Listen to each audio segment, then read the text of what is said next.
Javier Losada compareceu esta mañá ante os medios de comunicación para facer balance da repercusión en Pontevedra dos 7 primeiros meses de Pedro Sánchez á fronte do Goberno. Asegurou que se ten cambiado o fondo e a forma para facer progresar a provincia. Tenemos un objetivo, que Pontevedra sea unha provincia que lidere en lo económico, en lo medioambiental y en lo social. Una provincia en la que se miren el resto de las provincias de España para ser atractiva, para invertir e para vivir. O delegado do Goberno enumerou os investimentos en infraestructuras, que inclúen a construción, mellora e mantemento na rede de estradas. 24 millones de euros en infraestructuras y mejoras. Le cito, por ejemplo, los avances en la ejecución de la autovía A57, Vilaboa-Hermida, circunvalación de Pontevedra, o la entrada en servicio del enlace de Puzo, acceso a la Plisán, en la A52. También hemos realizado importantes labores de conservación y mejora que durante más de 7 años estaban ausentes en distintos tramos de la A55, Nacional 120, A52, Nacional 525, Nacional 550, Nacional 551, 640. Tamén falou das melloras na rede ferroviaria, que permitirán reducir o tempo de conexión de Pontevedra a Meseta.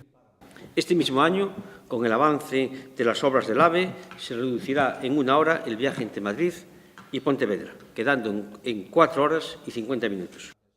No tocante ao medio ambiente, recalcou o compromiso do Goberno para conseguir unha Pontevedra limpa e saudable, o que contribúe á caducidade da concesión del Nosa e para o que aposta por unha regeneración integral da ría en lugar dunha actuación con parches.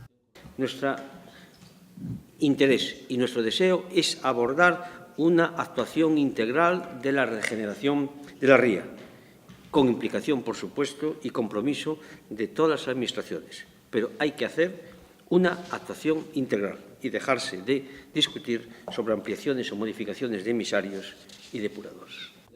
Losada tamén se pronunciou sobre a situación da violencia de xénero na provincia.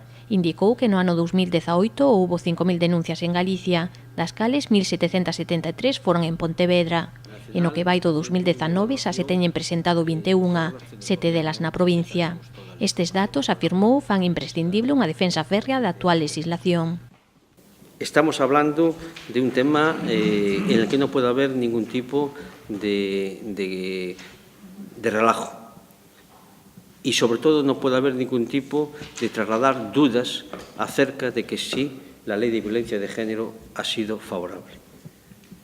Y les puedo decir que ha sido muy favorable, porque estamos con los datos ahí. Y esos datos son de que a pesar de que se ha hecho un esfuerzo importante, aún hubo 47 muertes el año pasado. Tras a súa comparecencia, o delegado do Goberno en Galicia reuniuse co candidato á alcaldía polo PSOE, Tino Fernández.